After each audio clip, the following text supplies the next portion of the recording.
የመሰለ ቆንጆ የመሰለ ሙሽራ ነው የምትባየው። አንድ ጊዜ አይደለም 7 እንኳን ብፈጠር ያንተ ልሆን አልችልም። በጣም ጥሩ ሐሳብሽ እንደጸና ማንንም ቢሆን ይሄንን ሐሳቤን ሊያስቀይረኝ አይችልም። እኔ ግን አስቀይርሻለሁ። እኔ ሐሳብሽን የምትቀይሪበት መንገድ ምን እንደሆነ አውቃለሁ። ሞክረው። ገነትሽ ሊጠበቅ አይችልም። እኔ ገነትንም ገሃነምንም አይቻለሁ። ምክንያቱም ሁሉም ያሰበውን ይጭርብሃል። ሉሊትን የገዛት ስንት ነበር? የሰጠሽን ዘር መልሶ ነሳሽ። በቁሜ መቀጣት እንዳለብኝ ነው የምታስበው? ልቤ ላንተ ሁሌም እንደተከረቸመ። አልስማም። እስኪ የማይመስል ነገር አታውራ። ለልጅ ብቻ አይደለም ያሰብኩት። ምንድነው ያመጣኸው? ሉሊት ቆንጆ ነገር ሰርታልሻለች። መጀመሪያ ቀመሰው። አልገባኝም። ምንድን ያልሽው? ማለቴ ቢመረኝስ? ሾርባ ነገር ነው እንጂ ኮሶ አይደለም ይሰራችልሽ። ማን ያውቃል? ቀጥል እስቲ መስማት ይችላል። ሉሊትን የገዛት ስንት ነበር? ልጅ ዳዊት ያጫት በሚለው ይስተካከል። ለአባቷ ስንት አበደርካቸው? ብዙ። ያበደርካቸውን ገንዘብ ከነወለዱ እኔ ከፍልህና ከዛ በኋላ ግን ሉሊት የምትባል ሴት አታውቅም። ማን ነው? ከዚህ ዓለም ታሰናብቷል፣ ትገለዋል።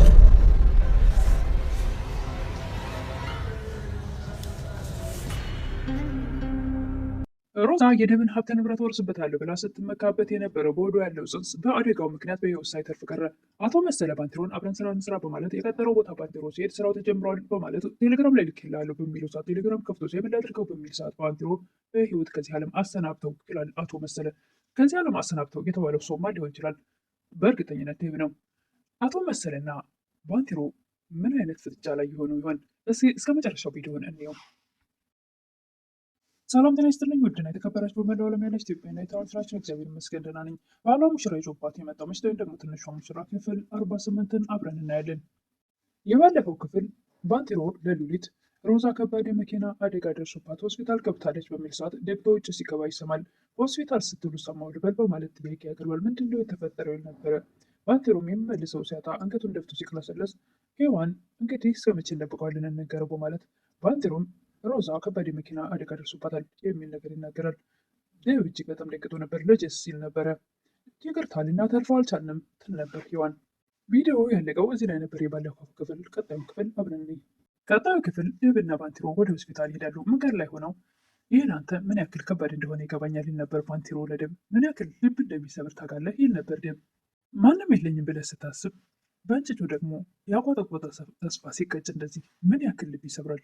የኔ የምትለው ነገር እየመጣልኝ ነው ብለህ ስታስብ የገና ነገሮች ወደኋላ ተመልሰው ያልጠበቀው ነገር ላይ ሲውሉ እንዴት ያክል ምን አይነት ልብ ይሰብራል ይል ነበር ዴቭ በተደጋጋሚ። ባንቴሮም እኔ ብቻዬን የሆንኩ ብቸኛ መስሎ በሚሰማኝ ሰዓት ሮዛ ወደ ህይወት የመጣ እወድሃለሁ ስትለኝ የገነት በር የተከፈተልኝ ነበር የመሰለኝ። ጨለማ ህይወቴን ብርሃን ልታደርገው ነው ብዬ የጠበቅኳት ሴት እኔን ወደ እስር ቤት ወርውራ አንተን አገባች ይል ነበር ባንቴሮ ለዴቭ። ኃጢአቷ መሸፈኛ የሆናት ዘንድ ደግሞ እኔ ልትገድለኝ ቢላ አነሳች በእኔ ላይ። እዚህ እኔ ገነትንም ገሃነምንም አይቻለሁ። ዛሬ ደግሞ ሌላ ቀን ነው ይል ነበር ባንቴሮን። የደም መልስም ለልጅ ብቻ አይደለም ያስቡት ለትውልድ ሁሉ ነው የማስበው።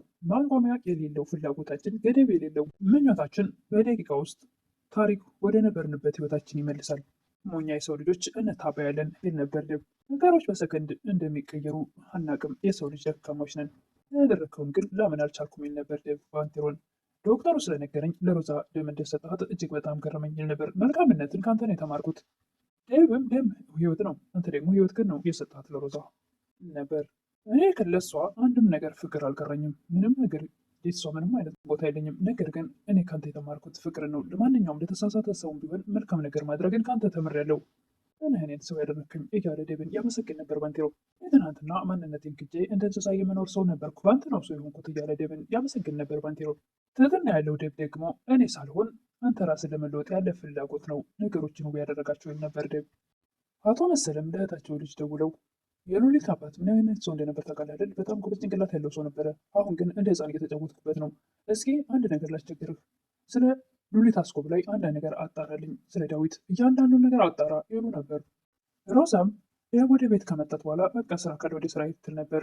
ዴቭም አይ ካጠገብሽ ማን አለብኝ አልሄድም በሚል ሰዓት ስራ እያልክ አይደል እንደ የቸካፕ ጋር እንኳን አብረን ብትሄድ ኑሮ ይሄ ነገር ባልተፈጠረ ነበር ትል ነበር ሮዛ። እኔ ካጠገብሽ መሆን ይችል ነበር፣ ነገር ግን አንቺ ዝግጁ አይደለሽ የሚል ነበር ዴቭ። እኔ እኮ ለአንተ ብዬ ነው፣ እኔ አንተ አጠገቤ ከሆንክ ስራው እንዳይበደል ነው ትል ነበር ሮዛ። ዴቭም በምን ምክንያት አደጋ እንደደረሰባት ለማጣራት በሞክርም ምንም እንደማታስታውስ ሮዛ ትናገራለች። አደጋው ከደረሰብሽ በኋላ ሳይሆን አደጋ ከመድረሱ በፊት ምን ላይ እንደነበረች እና እንዴት እንደተፈጠረ ልትነግሪኝ ግድ ይላል፣ ይሄን ነገር ማወቅ አለብኝ ይላት ነበር። ሮዛን በተደጋጋሚ በጭራሽ አላውቅም ለማለትና ለመካድ ሞክራለች። ዴቭም እሺ አሁን አላስጨንቅሽም፣ በተረጋጋሽ ጊዜ ግን ይሄ ነገር ማወቅ አለብኝ ነበር። አደጋው በምን እንደተፈጠረ ማወቅ እድለኛል፣ ምክንያቱም ልጅነት ሆኜ ይል ነበር ዴቭ። አቶ መሰለም ሉሊትን አሁንም ቢሆን አላስወጣ አላስገባ ማለታቸውን ቀጥለዋል። ወደ ዳዊት ቤት ሄደውን በር እያንኳኩ በር በምትከፍትበት ሰዓት ሉሊት እሳቸውን ስታይ እጅግ በጣም ትደነግጣለች። መለሳ በሩን ጥርቅም ታደርገዋለች። ብትወጪና ብንነጋገር ይሻልሻል ይል ነበር። አቶ መሰለም ስንቶቹ ሴቶች ከእኔ ጋር ለመሆን ለሚጥሩለትና የሚጓጉለት አቶ መሰለ ወንዳ ወንዱ ሰው እያጠገብሽ ቁሞ አንቺ ለምዶ በላይ ላይ በር የምትዘጊው ይሏት ነበር ሉሊትን። አይገርምህም እንደኔ አንተን ከማይ አይነ ቢጠፋ ይሻላል ትል ነበር ሉሊት። ቆንጆ መሆኔ ደግሞ አንተ ላይ ጣለኝ እንጂ ምን ጠቀመኝ ትል ነበር ሉሊት። እናትሽ አባትሽን ከክሊኒክ እየመለሰችው እንደው ታውቂያለሽ እና ምን ነው ትል ነበር ሉሊት። ደውለሽ ጤንነታቸውን ብታረጋግጥ ይሻላል ብዬ ነው ይል ነበር። ልክ የሆነ ነገር እንዳዲስ የተፈጠረ አስመስሎ ሉሊትን ለማስደንገጥ። ሉሊትን በመደንገጥ ወደ እናቷ በፍጥነት ትደውላለች። እሳቸውንም አባቴን አመመው እንዴ ትላቸው ነበረ። በቃ ደግሜ እደውልልሻለሁ በማለት ወደ በር ከፍታ ትወጣለች ሉሊት። አስበህ ነው ትል ነበር ሉሊት። በሩ እንደዚህ እንደከፈትሽ ምን አለ ልብሽ ለእኔ ብትከፍችልኝ ይል ነበረ። በአቷም አልፎ አያቷ የሚሆነው ሰውዬ ምን አለ ለእኔ ልብሽን ብትከፍችል ነበረ። በጭራሽ እንዳታስበው ልቤ ላንተም ሁልጊዜ እንደተከረቸመ ነው ትል ነበር። ጥቆች ደግሞ እንዴት ነው የምታምሪው ይል ነበረ አቶ መሰለ። እኔ አንተን አንድ እጄ ሺህ ዓመት ብታሰር እመርጣለሁ ትል ነበር ሉሊት። በመቆጣትና በመጮህ ጉልበሽን አትጨርሽ ይል ነበር አቶ መሰለ። ካዘንክልኝ ተወኝ በቃ ልኖርበት ትል ነበር ሉሊት። ቤተሰቦቼ እርቄ ኖርኩ፣ ሌላ ምንድነው ምን ላድርግ ከዚህ በላይ ትል ነበረ። ፍርሃትሽ ነው ያራቀሽ እንጂ እኔ አይደለሁም ይል ነበር አቶ መሰለ። ከእኔ ጋር ብትሆኝ እኮ እናት አባትሽን ድልቅቅ አድርገሽ ታኖሪያቸው ነበር፣ አንቺን ግን የዛን ሰውዬ ጭራ ተከትለሽ መጣሽ። ሉሊትም አይንህን ክፈት አቶ መሰለ፣ እኔ ከአንተ ጋር መቼም ቢሆን ሊኖር አልችልም። አቶ መሰለም ከስምሽ በፊት መጠሪያ ስምሽ አቶ መሰለ የመሰለ ልዕልት እየተባልሽ ነው የምትጠሩ እያለ ሉሊትን በጣም ብሽቅ ያደርጋት ነበር። አይደለም አንድ ጊዜ 7 ጊዜ ብፈጠር እኔ ለአንተ ልሆን በፍጹም አልችልም ትል ነበረ ትንሿ ሙሽራ ሉሊት። ሀሳብሽ እንደዛ ነው ይላሉ አቶ መሰለ። ማንም ቢሆን ይህን ሀሳቤ ሊያስቀይረኝ አይችልም ትል ነበረ ሉሊት። አቶ መሰለም እኔ በማስቀየርሽ መንገድ አስቀይርሻለሁ ይል ነበረ። ያው በእናቷ በአባቷ ሊዝት ይሆናል ሌላ ምን ያመጣል? በአንቺ ምክንያት እኮ በሰፈር ተዋርጃለሁ፣ ክብሬን አጥቻለሁ ይል ነበር አቶ መሰለ። ሉሊትም ማለቂያ የሌለው ስሜትህ ነው ያዋረደህ እንጂ እኔ አይደለሁም፣ ከዚህ በኋላ ምንም አታመጣ አታስፈራራኝ ትል ነበር ሉሊት። ፍቃድሽን ነበር የምጠብቀው ይላል አቶ መሰለ። የምን ፍቃድ ነው? ጦርነቱን በግልጽ የማወጅን። ሉሊትም ከፊት ከኋላ ዞር ዞር እያለች እያየች የደነገጠች ወደ ቤት ስትገባ ባንቴሮ ያታል። ምን ሆነች ነው ምን ተፈጥሮ ነው ይላታል ባንቴሮ። ሉሊትም አቶ መሰለ እዚህ መጥቶ ነበር፣ ጦርነቱን በይፋ አስጀመረሽኛል ብሎኝ ዝቶብኛል። ባንቴሮም ስሜታማ ሆኖ ልቀቅኝ መሄድ አለብኝ ይላል። ወዴት ነው የምትሄደው? እሱ ጋር መሄድ አለብኝ ልከተለው ይላል። በፍጹም ብቻውን አይደለም፣ እንደዚህ እንዳታደርግ። እሱ ከኛ ትንሽ ስህተት ነው የሚፈልገው። እኛ ትንሽ ከተሳሳተን እኛን ደግሞ ለዘላለም ማሳሰር ነው የሚፈልገው። በፍጹም እንደሱ እንዳታደርግ እንዳትሳሳትን ነበር ሉሊት ባንቴሮን። ታዲያ ምን ማድረግ አለብን ይል ነበር ባንቴሮ። የሆነ የወንጀል እንትን ስላለበት ትንሽ ስህተት ከተሳሳተ እሱን ማሳሰር እንችላለን ትል ነበር ሉሊት። እሱ እንኳ ምንም ካልተሳሳተ ቤተሰቦችን ሊጎዳቸው ይችላል። ያንቺን ቤተሰቦች ከመጉዳቱ በፊት እኛ የሆነ እርምጃ መውሰድ አለብን ይል ነበር ባንቴሮ። ባንቴሮ ምን አንድ መንገድ ያለኝ ነበር። እሱ ምንድን ነው? የመሰለን አንገት መቁረጥ። ዴቭ ለሮዛ ምግብ አጥቶ ምንድን ነው ትላለች። ሉሊት ቆንጆ ሾርባ ሰርታልሻች በሚላት ሰዓት መጀመሪያ ቀመሰው ትል ነበረ። ተንኮሏና ክፋቷ የእሷ ክፋት ሰው ሁሉ የሚያስበው ይመስላታል። ሉሊት ቅን ልብ ያላት ልጅ ናት። በፍጹም ልታስበው የማትችለውን ነገር ነው ያሰበችው። ራሷ በመርዝ ሰው ማጥፋት ስለምትፈልግ ሌላ ሰው ደግሞ ልክ እንደሷ የሚያስብ መስሏት ዴቭ እንዲቀምሰው ካደረገች በኋላ ነው ያን ምግብ መመገብ የቻለችው። ቶሎ ድነሽ ጥንካሬሽን መመለስ አለብሽ ይል ነበር ዴቭ። አይመስለኝም ያልተናጋ የሰውነት አካል የለኝም ትል ነበር ሮዛ። ባንቴሮ እንኳን መነሳት ችሏል ይል ነበር ዴቭ። ባንቴሮ እኮ ያስነሳው ክብካቤ ወይም ደግሞ ሕክምና አይደለም በቅን ነው ያስነሳው ትል ነበር ሮዛ። አንድ በቀል ፈጠራ ይል ነበር ዴቭ። ማን ላይ ትላለች። ራስሽ ላይ ነዋ። አንቺ የራስሽ ጥላት ራስሽ ነሽ ይል ነበረ። ለራስሽ ትልቁ ጥላት ሆነሽ እዚህ እንኳን ታመሽ ተኝተሽ መመለካከትሽ በጣም የተጣመመ ነው ይላት ነበር ዴቭ። በኋላ በዚህ እንኳን ልትማሪ ትችያለሽ፣ ከራስሽ ጋር መታረቅ አለብሽ ይላት ነበር ዴቭ ሮዛን። ባንቴሮም ወደ አቶ መሰበው ሂዶ ከዚህ በፊት አብረኝ እንድትሰራ ፈልጋል ብሎ ስለነበረ አብሬህ ለመስራት ተስማምቻለሁ ይለው ነበር። ብቻ ከአንተ ጋር ከሰራው በሰራው የሆነ ነገር ባደረግኩልህ ቁጥር ዳጎስ ያለ ገንዘብ ፈልጋለሁ ይል ነበረ። መተማመን አለብን እኔ እናንተ እንደገና እንደ እጅ ካጣፍተፍ ነው የምሰራ ይል ነበር። ሉሊትም ለዴቭ አቶ መሰለ እዚህ መጥቶ ነበር፣ እሱ እያለ በህይወት ሰላም መኖር ይቻላል ብለህ ነው? ስለዚህ እኔ ያንተን መጥፎ ነገር ማየት አልፈልግም፣ አንተ ላይ መጥፎ ነገር ሊያደርስብኝ ስለሚችል በፍጹም እኔ ከአንተ ጋር መኖር አልችልም፣ ከእናንተ መለየት አለብኝ ትል ነበር። የሆነ ነገር ያደርስብኛል ብዬ እኔ ካንቺ መለየት አልችልም፣ በፍጹም እንደሱ አይሆንም እያላት ነበር ዴቭ። ሮዛን ባንቴሮን ለምንድን ነው እንደዚህ ልትዘጋኝ በህይወት እንድተርፍ ያደረከኝ? እንድሞት አትተወኝም ነበር ትለው ነበር። እናም ትወደኝ አይደል እንዴ ዋጋ የከፈልክልኝ ትል ነበር። አይ ግምትሽን አስተካኪ፣ እኔ ሞትሽ ረፍት እንዳይሆንብሽ ብዬ ነው ያተረፍኩሽ፣ ስለምወድሽ አይደለም ይላት ነበር።